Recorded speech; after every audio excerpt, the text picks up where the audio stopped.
Le passage du Tour dans le sanctuaire, c'est un événement.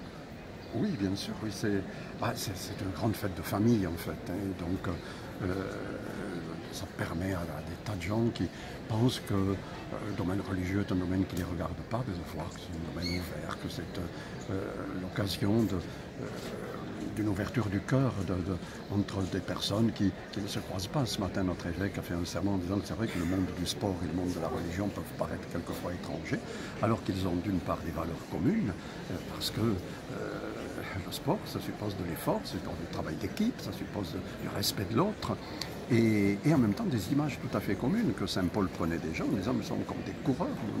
La vie chrétienne c'est une course, la vie tout court est une course, et nous courons pour gagner une couronne qui ne se fane pas. Et il y a un mot assez particulier qui est commun aux deux, hein, c'est l'ascèse, c'est l'exercice. Ça veut dire que notre vie, c'est pas se laisser porter sur une sorte de tapis roulant, hein, c'est vraiment faire un effort pour se dépasser et se rendre compte que la créature humaine que nous sommes trouve son bonheur quand elle se donne. Alors les coureurs le savent, hein, il n'y a pas que l'effort physique tout seul ne les mènera pas bien loin. Il faut ce qu'on appelle souvent le mental, hein, mais nous pourrions ajouter le spirituel, l'ouverture du cœur.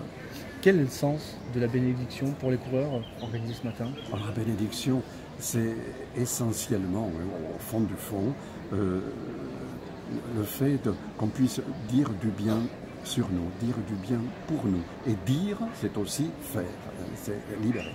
Alors bien sûr, il y a ceux qui peuvent le faire de manière plus superstitieuse, plus en disant, bon, ça me portera chance, si ça ne me fait pas de mal, ça ne me fera pas de bien, ou inverse plutôt.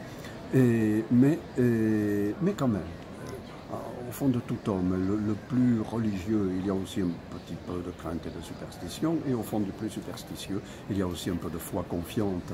Et c'est ça qu'une bénédiction doit réveiller, cette espèce de confiance en quelqu'un qui nous accompagne. Nous ne sommes pas seuls au monde.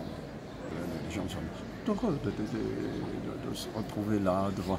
Pour moi, vraiment, il faut désenclaver les réalités humaines. C'est faire qu'on n'ait pas le travail d'un côté, le loisir de l'autre. Il faut qu'on puisse respirer. Le loisir, c'est pas uniquement être sur une chaise longue, c'est changer d'activité. Et le travail ne doit pas être uniquement de l'esclavage. Ça doit être quelque chose qui nous fait du bien. Et de même, la prière n'est pas se mettre dans une espèce d'état second qui nous coupe de la réalité, c'est l'inverse. C'est au cœur même de la réalité, pas forcément dire des prières, mais respirer un peu à une hauteur différente.